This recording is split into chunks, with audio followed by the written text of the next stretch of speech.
Esta es la parte 2, hermanos. Esta predicación se llama Crece y Renuévate. Bienvenido, hermanos, que el Señor les bendiga. Y les aconsejo que si no vieron la primera parte, hermanos, regresen al video que se llama Crece y Fortalécete.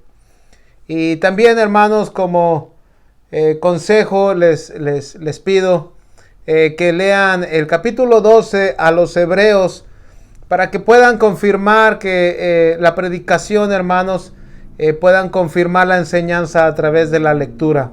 Así que se los recomiendo que lean todo el capítulo de 12 a los Hebreos. Y esta predicación se llama Crece y Renuévate.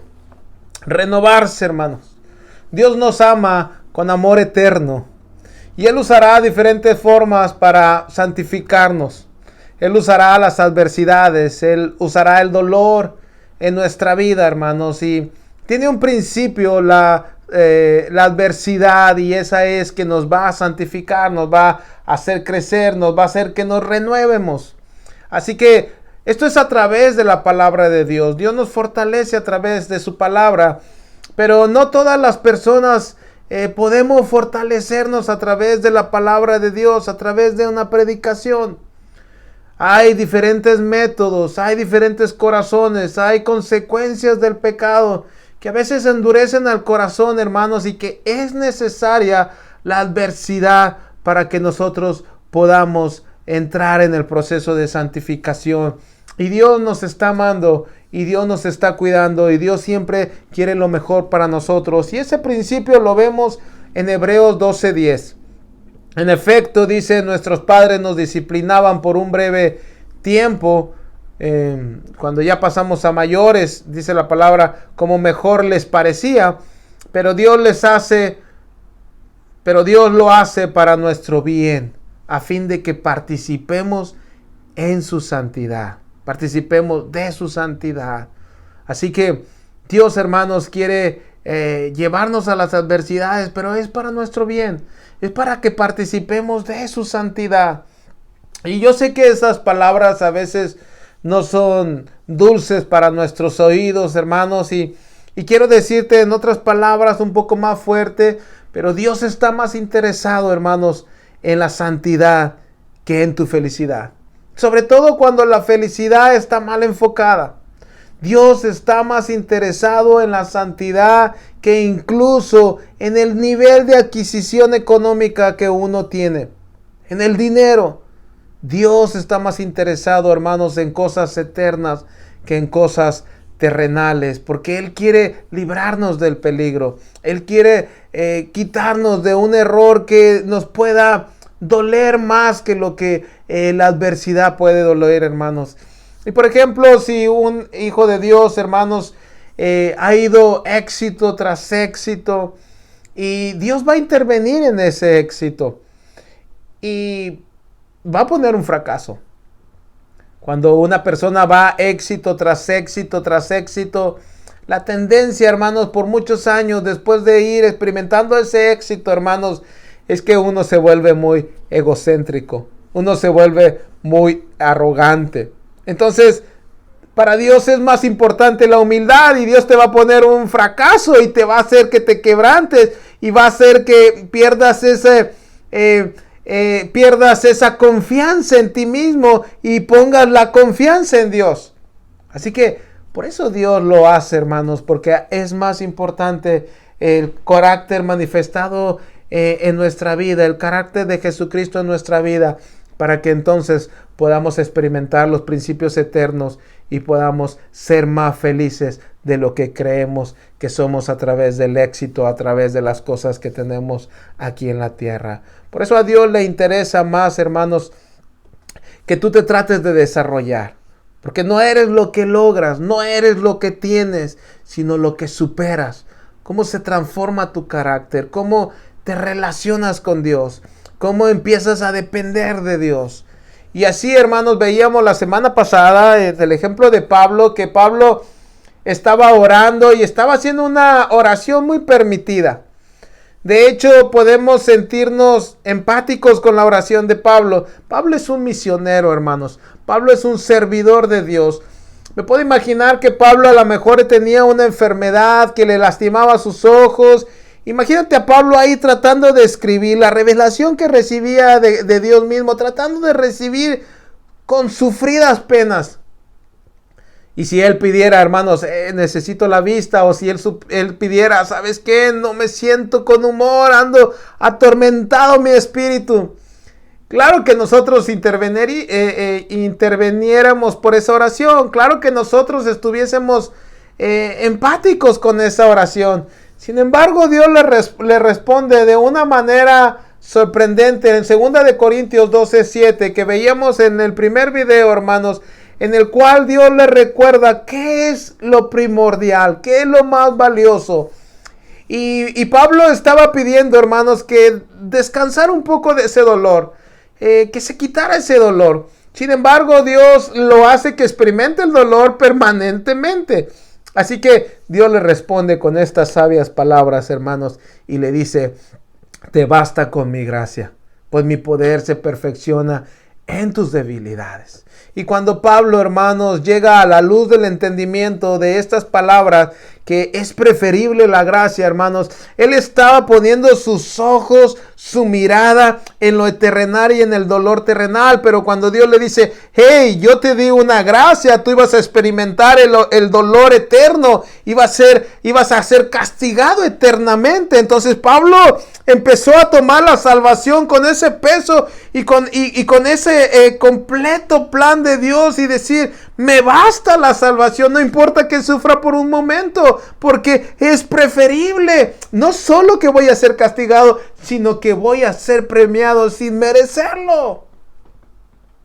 Entonces, hermanos, él aprendió que las adversidades no se iban a quitar, pero aprendió que se podía valorar la salvación y poder entender el gozo en medio de las adversidades. Y Dios quiere trabajar con nosotros, hermanos, y trabajó con sus discípulos. Quiero poner otro ejemplo. El ejemplo de Pedro, Lucas 22, 31 al 32. En otra forma se le dijo a Pedro de esta manera. Jesús hablando dijo: Simón, Simón, he aquí Satanás os ha pedido para zarandearos como a trigo. Y aquí viene nuevamente este principio, permitiendo que tengamos adversidades. Y el 32 dice: pero yo he rogado por ti, que tu fe no falte. Y tu fe, una vez vuelto, confirmes a tus hermanos. Y aquí, hermanos, vemos que no es opcional. Jesucristo no está orando, hermanos, para que las adversidades no lleguen a la vida de Pedro. A veces nosotros oramos así, ¿verdad? Oramos: Señor, quita esta pandemia, y sé porque estamos en medio de las dificultades. Pero un Dios que es eterno, hermanos, y que ha visto toda la historia y que sabe lo que es mejor para nosotros. De hecho, sabe lo que es mejor, incluso que cada uno de nosotros sabe lo que es mejor, hermanos. Así que Él dice: quiero orar por ti e intervenir para que no te falte fe. Le damos gracias a Dios porque Él nos fortalece, hermanos, y porque en medio de las dificultades Él da el ingrediente que necesitamos. Así que la zarandeada, hermanos, en el término de zaranda, es una criba. Es como un colador, es como un cuadro con una malla metálica, en el cual se usaba en la antigüedad y aún se sigue usando para refinar algunos productos, como la harina, el trigo. A veces es usado en la construcción, ¿verdad? Y aquí es donde se purifica el grano, ¿verdad? Aquí es donde purificas el trigo y se queda el fruto limpio. Y echas a un lado todas las imperfecciones. Todo el tamaño que no deseas, todas las hojas que no deseas, toda la basura que no deseas, se aparta. Y eso es lo que está diciendo en esta enseñanza. Las adversidades te van a indicar qué cosas están equivocadas, qué cosas debes desechar y hacerlas a un lado, y qué cosas ha puesto Dios en tu vida para fortalecerte. ¿A qué nivel tienes tu fe? ¿A qué nivel tienes ya desarrollada la confianza en Dios? ¿Cuánta resistencia tienes en la paciencia? ¿Cuánta resistencia tienes en la piedad? ¿Cuánta fe ¡Ay! ¡Cuánta abundancia de fe hay en tu corazón! Y eso es lo que está orando, y espero que tengas esa confianza en la oración que Jesucristo está haciendo. Yo estoy intercediendo para que a ti no te falte ningún carácter, ningún poder que he puesto a través de la persona que es el Espíritu Santo que está dentro de ti. Así que, hermanos, después el versículo 32 dice otro propósito, y no solo es para ti. La bendición nunca es egoísta. El trato que Dios te está dando después de que subes a un nivel, después que lo has aprendido, y lo has aprendido no solo de conocimiento, sino de experiencia, se ha convertido en sabiduría, entonces ya lo puedes manifestar a través de la palabra, a través de una enseñanza o a través de tu testimonio. Y eso es lo que el Señor quiere hacer con su iglesia en medio de estas dificultades, hermanos. Y lo que quiero decir, hermanos, y no quiero confundirle, es que las adversidades Dios las permite, no las origina. Dios no es originador de ninguna adversidad. Y lo podemos ver, quiero ilustrarlo con este ejemplo, hermanos. Cuando uno ve la basura inorgánica y uno se pregunta de dónde viene toda esa basura, hermanos, y cuando nos damos cuenta que viene de todas las cosas que el hombre fabrica, se acumula toda esa basura, hermanos. Y cuando vemos que una persona recicla la basura haciendo un producto para el servicio de la comunidad, hermanos, a esa persona no podemos juzgarla que él está haciendo basura. Sería ilógico pensar que él es el que está ocasionando la basura. Él no la está ocasionando, él está sacando provecho de la basura, está reciclando la basura.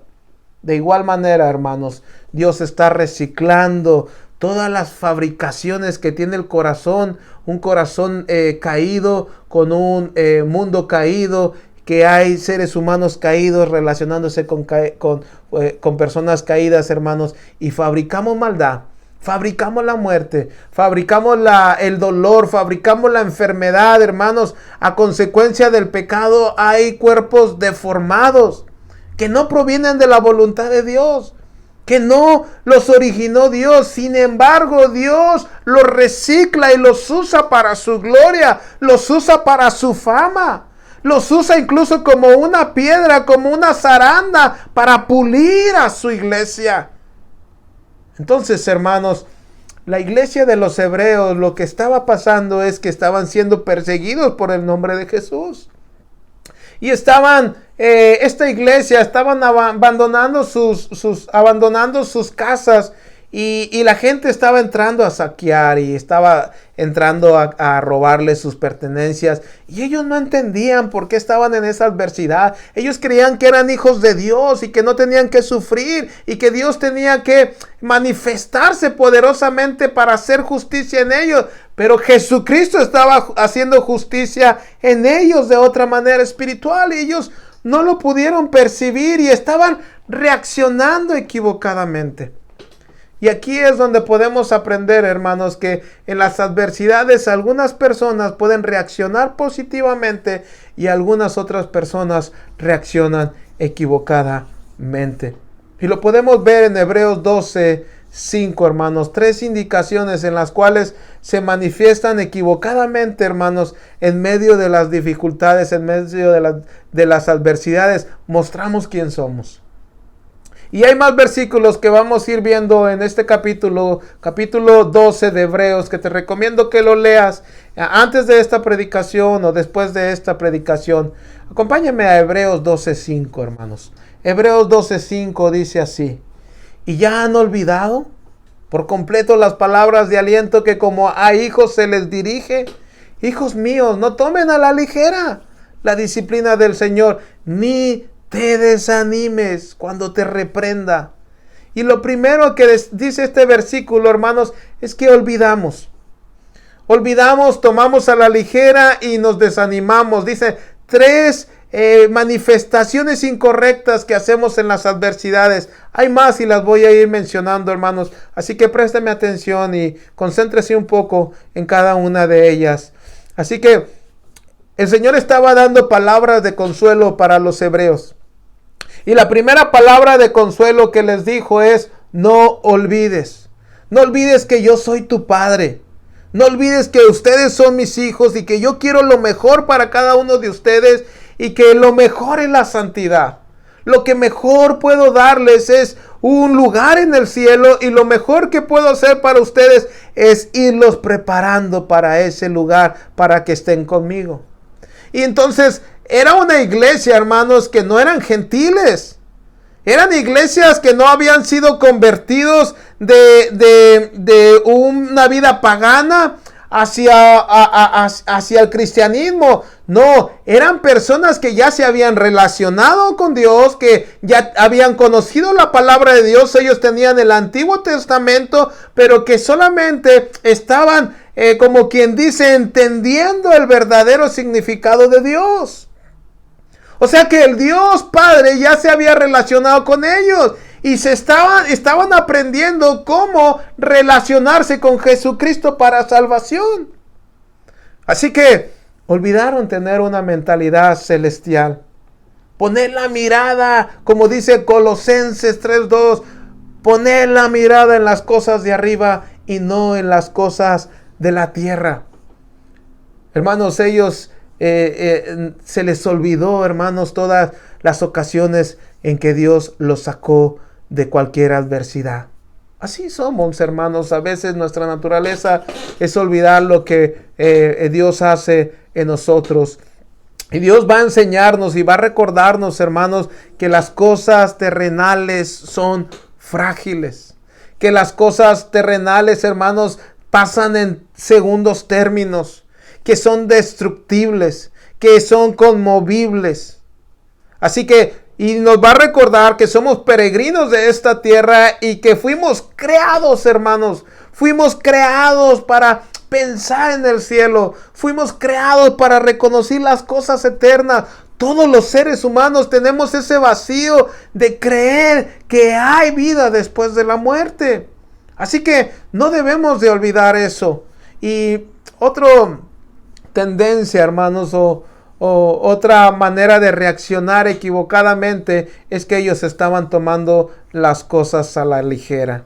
Y eso se me hace muy práctico para nuestra generación. Creo yo que la generación, culturalmente hablando, hermanos, no de la iglesia, ahora saliendo un poco a nuestra comunidad, nuestra sociedad, es que somos una generación impersonal. Y lo que quiero decir con una generación impersonal es que no tomamos las cosas personalmente, como dice su palabra. ¿Qué quiero decir con esto? Que somos irresponsables, hermanos. Hay gente que no ha tomado la pandemia como una responsabilidad y como una adversidad para que purifique su alma. Hay personas, hermanos, que no toman nada, todo lo toman a la ligera. Son padres ahí sin responsabilidad, ¿verdad? No hace mucho, no olvidemos, hermanos, cómo las mujeres estaban siendo irresponsables con tener relaciones sexuales y siendo madres abortaban y cómo los hombres y las mujeres gays siendo irresponsables con su propia naturaleza de tener el sexo definido y determinado. Y cómo irresponsablemente, hermanos, tomando a la ligera el pecado, hermanos, tomando a la ligera la obediencia a Dios. Así que no caigamos en la pandemia, hermanos, y nos levantemos y nos sacudamos como si no pasara nada. Y no tomarlo con seriedad, eso sería imprudencia. Hermanos, gente, ustedes lo ven, hermanos, allá afuera, que va a pasar la pandemia, hermanos, y para ellos no pasó nada. Y me duele decirlo, hermanos, pero va a venir algo más fuerte para su vida. Si nosotros podemos decir, oye, más fuerte que la pandemia, ¿qué puede haber? Pero sin embargo, hermanos, hay corazones tan endurecidos, hermanos, que necesitan mayor corrección y que puede ser grave para su vida. Pero hay otros que tienen su corazón sensibles, hermanos, y creo yo que cualquiera que esté viendo este video se puede familiarizar con esto, hermanos. Gente que va a ser renovada. Gente que está recibiendo la semilla. Yo creo que hay gente que ya tuvo algunas adversidades en su vida y que estuvo preparado para la pandemia. Y que Dios vino a su iglesia como si viniese a una higuera y querer tomar ese higo, ¿verdad? Y ese fruto. Yo considero que hubo ciertas personas en los cuales ya había fruto en ellos. Y otros hermanos que dentro de esta pandemia están experimentando el entrar la semilla de la esperanza, de la fe, de la salvación en ellas. Porque, hermanos, eso es lo que Dios quiere, que no tomemos en vano, que no tomemos a la ligera esta situación. Hay otras personas, hermanos, o hay otro tipo de tendencia en los hebreos que estaba sucediendo, en la cual estaban muy desanimados. A veces uno se desanima al sentirse anormal. Y lo digo anormal, hermanos, porque la vida o la sociedad nos pone en un cuadro muy anormal, ¿verdad? En broma nos ponen como en los Simpson, ¿verdad? Nos ponen como aquellos Flanders, ¿verdad? Aquella familia Flanders. Nos pone como en la familia Peluche, nos pone a la Bibi, ¿verdad? Como que nos sentimos que a veces nos cansamos de estar nadando contra corriente y nos desanimamos y empezamos a entristecernos porque el mundo no cambia. Y nos enfocamos en el mundo, hermanos, y no hacemos la concentración en la relación que tenemos con Dios. Y vemos que el mundo no obra, y vemos que el mundo no crece. Y perdemos el gozo y echamos esa oportunidad y desaprovechamos esa oportunidad que Dios tiene como finalidad santificarnos, hermanos.